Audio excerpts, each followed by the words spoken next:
జై హో.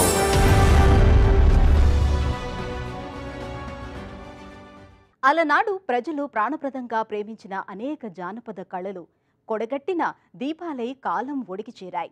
వారసులు లేక కనుమరుగయ్యాయి. అలాంటి జానపద కళల పునరుద్ధరణకు జీవితాన్ని వెచ్చించారు తమిళనాడులో జానపద కళాకారుడు ఆచార్య కాళీశ్వరన్. 3 దశాబ్దాల కృషితో వీధి విరుద విళ అనే వేడుకలతో ఊపు తెచ్చారు. 119 కళలను పునరుద్ధరించి వేలాది కళాకారులను తీర్చిదిద్ది ఉపాధి కల్పించారు.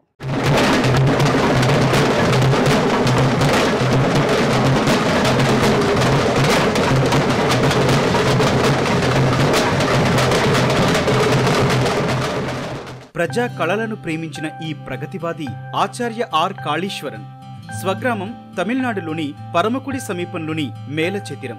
జానపదం తనకు ప్రాణప్రదం. కనుమరుగైన ప్రాచీన కళల పునరుద్ధరణే ధ్యేయం. 30 ఏళ్లుగా అదే తపన. ఆదరణ లేక అంతర్ధానమైన కళలను తిరిగి ప్రజలకివ్వటమే తన ఆశయం. ఇందుకోసం ఆల్టర్నేటివ్ మీడియా సెంటర్ పేరుతో ఒక స్వచ్ఛంద సంస్థను స్థాపించారు. కళాకారుల సాధికారతకు కృషి సాగిస్తున్నారు. మరోవైపు చెన్నై లయోలా కళాశాల కళా సాంస్కృతిక విభాగంలో కొత్త కళాకారులను తయారు చేసే పనిలో నిమగ్నమయ్యారు. తండ్రి రంగస్థల కళాకారుడు.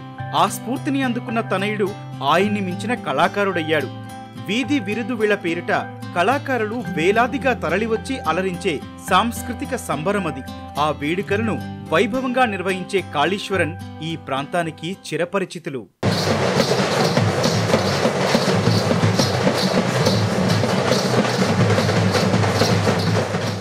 காளீஸ்வரன் ஆகிய நான் ஒரு ఇంజనీరింగ్ కల్లూరిలో படிச்ச ஒரு ఇంజనీరింగ్ పట్టదారి தான். నేను ఇంజనీరింగ్ పట్టభద్రుని. అరివోలి ఇయ్యక్కమనే అక్షరాస్యత మిషన్ కార్యక్రమంతో శివగంగలో ప్రజల్ని కలిశాను. అక్షరం ఎంత విలువైనదో వారి కళలు అంతే అమూల్యమైనవని అప్పుడు గ్రహించాను. మా నాన్న కళాకారుడే. అభిరుచితో కళాధ్యయనం చేశాను. 1024 కళారూపాలు ఉన్నాయని తెలిసింది. వాటిలో 500 కనుమరుగైన కళల వివరాల సేకరణలో నేను ముఖ్య వ్యక్తిగా మారాను. అక్కడక్కడ కనబడిన ఈ జానపద కళాకారులను సంఘటితపరిచాం. వీరి ద్వారా కళారూపాలను పునర్జీవానికి కృషి ప్రారంభించాం. ఇందుకు వేదికగా అన్ని జిల్లాల నుంచి కళాకారుల సమీకరణకు 2010లో ఆల్టర్నేటివ్ మీడియా సెంటర్ ను స్థాపించాం.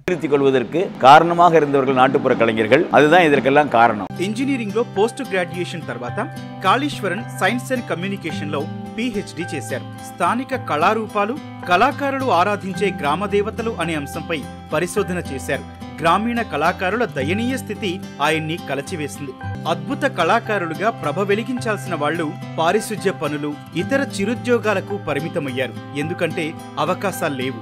తన 3 దశాబ్దాల ప్రయాణంలో కాళీశ్వరన్ ఇలాంటి కళాకారులెందరూ గుర్తించి వారిని ప్రభుత్వ పథకాలపై జనచేతన పెంచే కార్యక్రమాల్లోకి తీసుకొచ్చి అండగా నిలిచారు.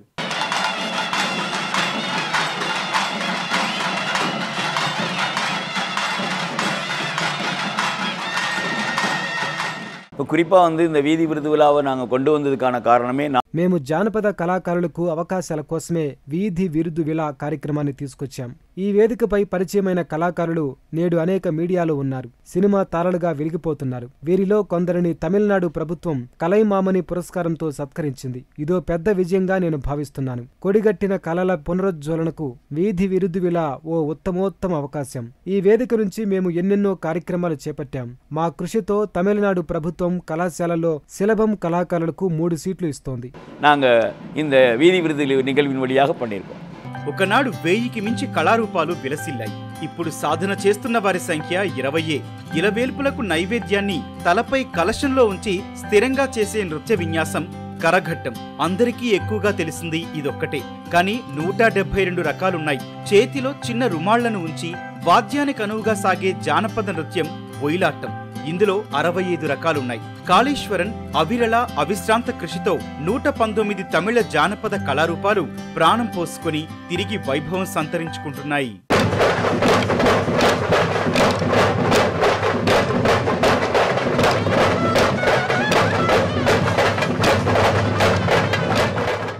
குறிப்பா என்ன அப்படின்னா நீங்க ஒரு కరగం మన దృష్టిని ఆకర్షిస్తుందని, సాత్తై కూచి ఆడటం ధైర్యాన్నిస్తుందని, ఎత్తైన చెక్క కాళ్ల నృత్యం మరక్కలాటం ఔన్నత్యం ధైర్యాన్నిస్తుందని అంటారు. ప్రతి కళ వెనుక ఉండేది జీవితమే. కళా ప్రదర్శన అనేది కళాకారుడి జీవనోపాధికి సంబంధితమైనదే కాదు, అది ప్రేక్షకుల మనోభావాలను పదిలపరచాలి. ఈ 1024 కళల్లో ప్రతి కళ వెనుక ఓ విశ్వాసం ఉంది.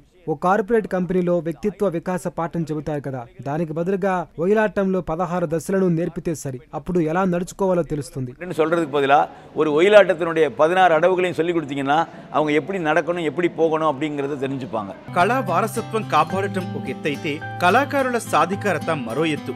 తమిళనాట జానపద కళా వారసత్వం పరిరక్షిస్తున్న కళాకారులకు ఆర్థిక సాయము ఎంతో ముఖ్యం. ఇందుకోసం కాళీశ్వరన్ యత్నాలు విస్తరించాయి. ఫలితంగా వారి జీవనోపాధి అవకాశాలకు మార్గం ఏర్పడింది.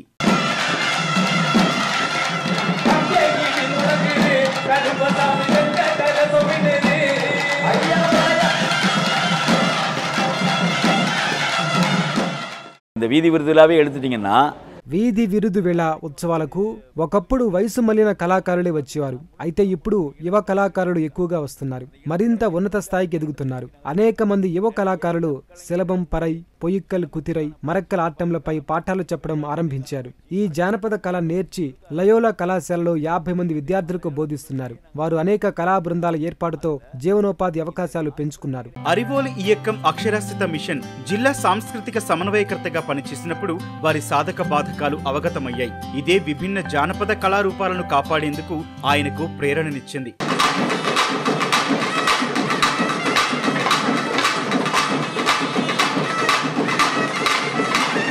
தமிழக அரசு அதுக்கு ஒரு ஜீவோ போட்டிருக்காங்க.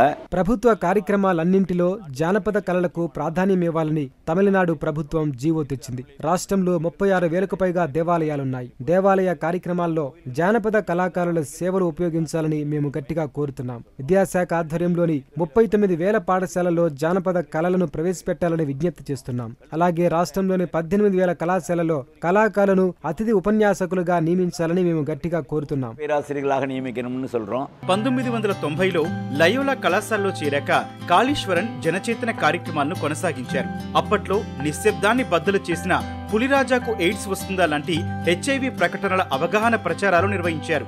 సుసంపన్న తమిళ సాంస్కృతిక వారసత్వాన్ని చాటేందుకు ప్రాధాన్యతనిచ్చారు. తేరుకూత్తు, పులియట్టం లాంటి సుప్రసిద్ధ కళారూపాలే కాదు, కనుమరుగై ఎవరికీ అంతగా తెలియని కళారూపాలను పరిరక్షించాల్సి ఉందని కాళీశ్వరన్ చెబుతుంటారు.